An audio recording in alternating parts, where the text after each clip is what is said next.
ನಮಸ್ತೆ ವೀಕ್ಷಕರೇ, ನಿಮಗೆ ಈ ವಿಡಿಯೋ ಇಷ್ಟವಾದರೆ ಲೈಕ್, ಶೇರ್, ಸಬ್ಸ್ಕ್ರೈಬ್ ಮಾಡಿ ಪ್ಲೀಸ್. ಪ್ರತಿಯೊಬ್ಬ ಅಸುರರು ಮತ್ತು ದೇವತೆಗಳು ಪ್ರಜಾಪತಿ ಎಂಬ ತಂದೆಯಿಂದ ಜನಿಸಿದವರು. ಇವರಿಬ್ಬರು ಒಂದೇ ಲೋಕದಲ್ಲಿ ಇರುತ್ತಾರೆ. ಆದರೆ ಅಸುರರನ್ನು ದೇವರಿಂದ ಬೇರ್ಪಡಿಸುತ್ತಾರೆ. ಯಾಕೆಂದರೆ ಅವರ ಜೀವನದ ಕ್ರಮ, ಉದ್ದೇಶ ಮತ್ತು ಕ್ರಿಯೆಗಳು ಸರಿಯಿರುವುದಿಲ್ಲ. ಪುರಾಣಗಳ ಪ್ರಕಾರ ಕೆಲವೊಂದು ಅಸುರರು ಅತ್ಯಂತ ಬುದ್ಧಿಶಾಲಿಗಳು ಹಾಗೂ ಕೆಲವೊಂದು ಅಸುರರು ಮೂರ್ಖರಾಗಿರುತ್ತಾರೆ. ಹಾಗಾದರೆ ಪುರಾಣದಲ್ಲಿನ ಅಸುರರು ಯಾರು? ಅವರ ಜೀವನ ಹೇಗಿತ್ತು ನೋಡೋಣ ಬನ್ನಿ ವೀಕ್ಷಕರೇ. ಬ್ರಹ್ಮಾಂಡವನ್ನು ಸೃಷ್ಟಿಸಿದಾಗ ಆರಂಭದಲ್ಲಿ ಸೃಷ್ಟಿಯಲ್ಲಿ ಏನೂ ಇರುವುದಿಲ್ಲ, ಎಲ್ಲವೂ ಖಾಲಿಯಾಗಿರುತ್ತದೆ. ಇದರಿಂದ ಚಿಂತೆಗೊಳಗಾದ ಭಗವಾನ್ ವಿಷ್ಣು ಶೇಷನಾಗನ ಮೇಲೆ ಮಲಗಿರುತ್ತಾನೆ. ಆಗ ಭಗವಾನ್ ವಿಷ್ಣುವಿನ ಕಿವಿಯಿಂದ 2 ಧೂಳಿನ ಕಣಗಳು ಸಮುದ್ರಕ್ಕೆ ಬೀಳುತ್ತದೆ. ಇದರಿಂದ ಇಬ್ಬರು ಅಸುರರು ಹುಟ್ಟುತ್ತಾರೆ. ಅವರೇ ಮಧು ಮತ್ತು ಕೈಟಭ ಎನ್ನುವ ರಾಕ್ಷಸರು. ಬ್ರಹ್ಮನಿಂದ ವೇದಗಳನ್ನು ಕದ್ದು ಸಾಗರದಡಿಯಲ್ಲಿ ಅದನ್ನು ಬಚ್ಚಿಟ್ಟಿರುತ್ತಾರೆ.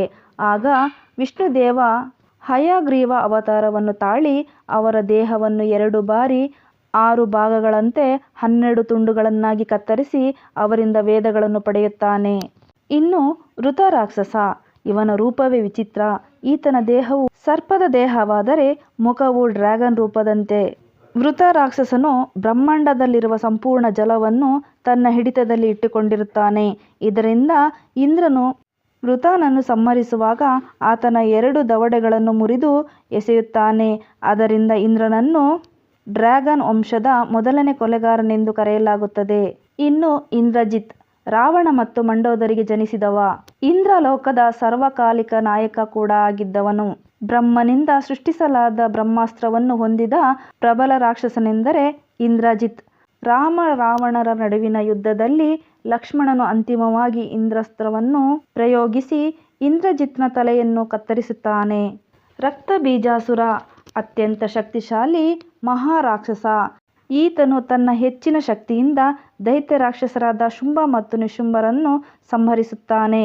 ಆತನ ಶಕ್ತಿಯ ವಿಶೇಷತೆ ಏನೆಂದರೆ ಆತನ ಶರೀರದ ರಕ್ತದ ಹನಿಯೇ ಆಗಲಿ ಭೂಮಿಯ ಮೇಲೆ ಬಿದ್ದಲ್ಲಿ ಆ ರಕ್ತದ ಹನಿಯಿಂದಲೇ ಮತ್ತೊಬ್ಬ ರಕ್ತಬೀಜಾಸುರನು ಹುಟ್ಟಿಕೊಳ್ಳುತ್ತಿದ್ದ.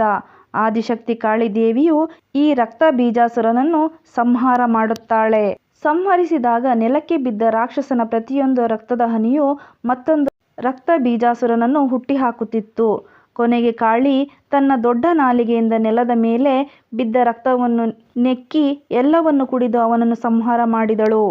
ಇನ್ನು ರಾಹು ರಾಕ್ಷಸನಾಗಿದ್ದಾಗ ಸಮುದ್ರ ಮಂಥನದಲ್ಲಿ ವಿಷ್ಣು ಮೋಹಿನಿ ರೂಪದಲ್ಲಿ ದೇವಾನುದೇವತೆಗಳಿಗೆ ಅಮೃತವನ್ನು ನೀಡುತ್ತಿರುತ್ತಾಳೆ. ಆಗ ದೇವತೆಗಳ ಸಾಲಿನಲ್ಲಿ ಸೂರ್ಯದೇವ, ಚಂದ್ರದೇವ ಇವರ ನಡುವೆ ರಾಹು ವೇಷವನ್ನು ಮರೆಸಿಕೊಂಡು ಕುಳಿತಿರುತ್ತಾನೆ. ಇದನ್ನು ತಿಳಿದ ಸೂರ್ಯಚಂದ್ರ ಇಬ್ಬರು ಮೋಹಿನಿಗೆ ಅಂದರೆ ವಿಷ್ಣುವಿಗೆ ಹೇಳುತ್ತಾರೆ. ತಕ್ಷಣವೇ ವಿಷ್ಣುದೇವ ಸುದರ್ಶನ ಚಕ್ರದಿಂದ ರಾಹುವಿನ ರುಂಡ ಬೇರೆ ಮಾಡುತ್ತಾನೆ. ಆದರೆ ಇದಾಗಲೇ ಅಮೃತವನ್ನು ರಾಹುವಿನ ಗಂಟಲನ್ನು ಸೇರಿರುವುದರಿಂದ ಆತ ಸಾಯುವುದಿಲ್ಲ. ಆದ್ದರಿಂದ ಆತನ ದೇಹದ ರುಂಡ ಮತ್ತು ಮುಂಡವನ್ನು ರಾಹು ಮತ್ತು ಕೇತು ಎಂದು ಕರೆಯುತ್ತಾರೆ. ಇನ್ನು ಬಾಣಾಸುರನು ಶಸ್ತ್ರಗಳನ್ನು ಹಿಡಿದಿರುವ ಸಾವಿರಾರು ಕೈಗಳ ಮಹಾನ್ ರಾಕ್ಷಸ. ಈತ ಅಸುರ ರಾಜ ಬಲಿಯ ಮಗ.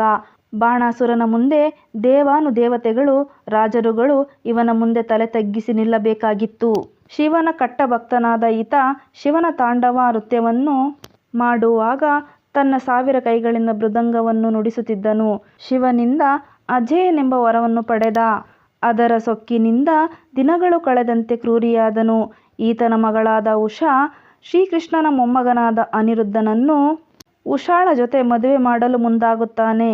ಇದು ಕೃಷ್ಣ ಮತ್ತು ಬಾಣಾಸುರ ನಡುವಿನ ಜಗಳಕ್ಕೆ ಕಾರಣವಾಗುತ್ತದೆ. ಶಿವನು ಯುದ್ಧವನ್ನು ತಪ್ಪಿಸಲು ಬಂದಾಗ ಶ್ರೀಕೃಷ್ಣನ ಮಾಯೆಯಿಂದ ನಿದ್ರೆಗೆ ಜಾರಿದನು. ಶ್ರೀಕೃಷ್ಣನು ಬಾಣಾಸುರನ 2 ಕೈಗಳನ್ನು ಬಿಟ್ಟು ಉಳಿದೆಲ್ಲ ಕೈಗಳನ್ನು ಕತ್ತರಿಸಿದನು. ನಂತರ ಶಿವನು ಎಚ್ಚರಗೊಂಡು ಶ್ರೀಕೃಷ್ಣನಲ್ಲಿ ತನ್ನ ಭಕ್ತನನ್ನು ಬಿಡುವಂತೆ ಬೇಡಿಕೊಂಡನು. ಹಾಗೂ ಬಾಣಾಸುರನು ಕೂಡ ತನ್ನ ತಪ್ಪಿಗೆ ಕ್ಷಮೆಯನ್ನು ಕೇಳಿದನು. ನಂತರ ಉಷಾ ಮತ್ತು ಅನಿರುದ್ಧನಿಗೆ ಮದುವೆಯಾಯಿತು.